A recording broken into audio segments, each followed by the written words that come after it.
السلام عليكم ورحمة الله وبركاته. مساء الفل عليكم وصباح الفل عليكم.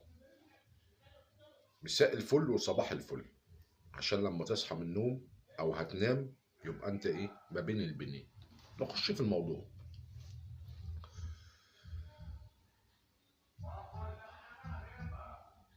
مفيش حاجة قديمة ولا حاجة جديدة. احنا كمصريين، احنا من زمان اللي عملنا في نفسنا كده. يا عم وانا كل ما اطلع اقول الكلمتين الاقيك حاجة قديمة وحاجة جديدة، ما ترحمونا بقى. احنا اللي عملنا في نفسنا اللي احنا بنعمله فينا من زمان قدماء. الناس اللي هم المصريين والناس اللي هي بتاعت زمان دي، اجدادنا والناس اللي هم انتوا حطيتونا يا جدعان، يعني انتوا رشقتونا، خليتونا الشعب اللي هو متمرمط في كل حته، مفشوخ. تروح السعوديه، تروح الامارات، تروح الكويت، تروح العراق، تروح ليبيا، تروح في اي حته تشتغل متمرمط ومتهان ومتفرتك ومن بص ممسوح بيك الاسفلت بتاع الدول كلها. في مصر بقى ممسوح بيك بلاط الشركات، وممسوح بيك بلاط المحلات، وممسوح. ويا ريت، يا ريتنا احنا عارفين نعيش. ما المشكله ان احنا دلوقتي في الزمن اللي احنا فيه دلوقتي ده احنا مش عارفين نعيش خلاص. تنزل تجيب حته فرخه مشويه ب 250 جنيه، حته فرخه مش ربع 1000 جنيه تجيبها فرخه مشويه عشان تتغدى مثلا. مش هنقول سلطات ولا بابا غنوج ولا شويه السلطات والحاجات دي. فبالتالي ان احنا اللي عملنا في نفسنا كده. ما هو احنا لو احنا زي الدول اللي بره، المانيا والدول اللي هي النظيفه، اللي بتخاف على شعبها، واللي بتدي الناس حقوقها، والاطفال لما بتتولد بتاخد حقوقها، والصغير والكبير له حق. يشتغل 8 ساعات، يريح 8 ساعات، ينام، يخرج 8 ساعات. هم مقسمينها كده. انا مقدرتي ان انا اشتغل 8 ساعات، اشتغل شغل جد، في نص ساعه بريك بقى ولا ساعه بريك دي بتاعتهم هم. معاك 8 ساعات تخرج ورفاهيه بتاع، عايز تقعد على النت، تقعد على الدنيا وتظبط دنيتك كده وتروق على دماغك براحتك. انت سلطان زمانك، معاك 8 ساعات. ومعاك 8 ساعات نوم، تنام فيهم، تريح جسمك وتريح مخك وتريح تفكيرك وتريح بقيه اعضائك. فبالتالي هم طلعوا مرتاحين. ناس ارتاحت، مرتاحين. أنا بشتغل 8 ساعات، بخرج 8 ساعات، او بقضي اي ترفيه من رفاهية بتاعتي 8 ساعات، بنام 8 ساعات عشان اقوم فايق. احنا مش كده.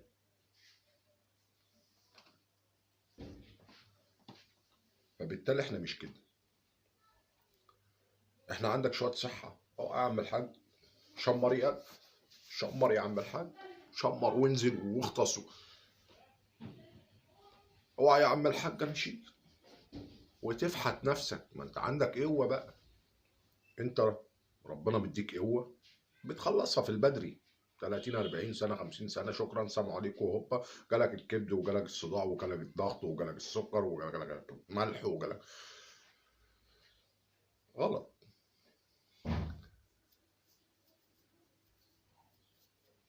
الناس بره بتحافظ على صحتها، بتلعب رياضه، بتجري، والاعمار بيد الله. هما بيعيشوا 70 80 90 100. الاعمار بيد الله. العمر ممكن الطفل يتولد يموت، بس هما بيحافظوا على صحتهم، وبيحافظوا على يعني جسمهم وبدنهم وفكرهم. عندهم فكر، مش عندهم اللي هو بلاويزه يلا بلاويزه والشغل الهمجي ده بتاعنا. فبالتالي هم متقدمين عننا، وناس فاهمه، وناس واخده حقوقها، وناس الدنيا عندها 10/10 وبيس ومية مية ودارسين وفاهمين ولهم حقوق ولهم واجبات و... وماشيين على نظام. احنا ما عندفيش نظام. المشكلة فينا احنا ما عملناش نظام لنفسينا نمشي عليه، الناس تحترمنا بيه. لما تطلع كده تشتغل بره، انا بشتغل في بلدي 8 ساعات، يبقى هو ال8 ساعات خارج بلدي. يعني هو المصري معروف ان هو حمال اسية وبيشتغل.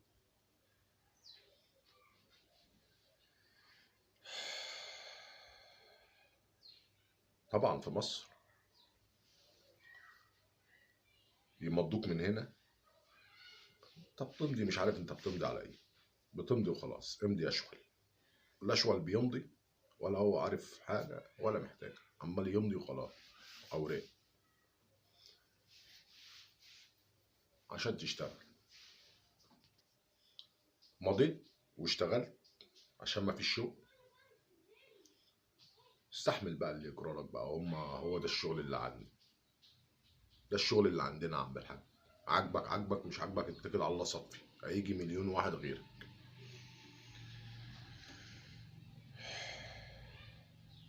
توصل لسن ال 40 سنة مفيش شغل، محدش راضي يشغلك، لأن أنت سنك كبر وملكش حقوق وملكش لازمة في الدنيا كلها. خلاص خدنا صحتك ونرميك، ملكش أي لازمة خلاص. طب أنا فين حقوقي؟ طب أنا راجل دلوقتي، يعني عندي عيال وراجل، عندي مسؤوليات وراجل، والراجل ما ينفعش إن هو يقعد، لازم يتوفر له شغل. مفيش شغل، اخبط دماغك في أدخن حيطة، روح انتحر. هو ده اللي عندنا، انت كمصري هو ده اللي عندنا، مفيش اكتر من كده. عاجبك على كده عاجبك، مش عاجبك اتكل على الله، موت زي اللي ماتوا. انت مين؟ مش هتفرق معانا. فبالتالي احنا اللي ظلمنا نفسنا، واحنا اللي ما عملناش قيمة لنفسنا، واحنا اللي رخصنا نفسنا بنفسنا، واحنا اللي دمرنا نفسنا. ما نرجع نلوم نفسنا تاني، عشان احنا اللي عملنا كده في نفسنا ونستاهل. لان احنا اللي عملنا كده في نفسنا، مفيش كلام تاني اقوله. انت شايف الكلام ده صح شوفه، مش شايفه صح لا ما توعى تشوفه. هما الكلمتين دول انا طالع اتكلم كده ايه، فضفاضه معاكم، الاتنين تلاتة اللي بيشوفوني على اليوتيوب ولا على التيك توك ولا على الفيسبوك ولا على اي نصيبه سودة اللي ما شفناش منها جوز جناهات توحد ربنا. بس هو ده اللي ماشي، وهو ده اللي شغال اليومين دول، والهلس والملس، وكله بيعجن في العجين عشان خاطر ايه؟ مفيش فلوس. سلام عليكم.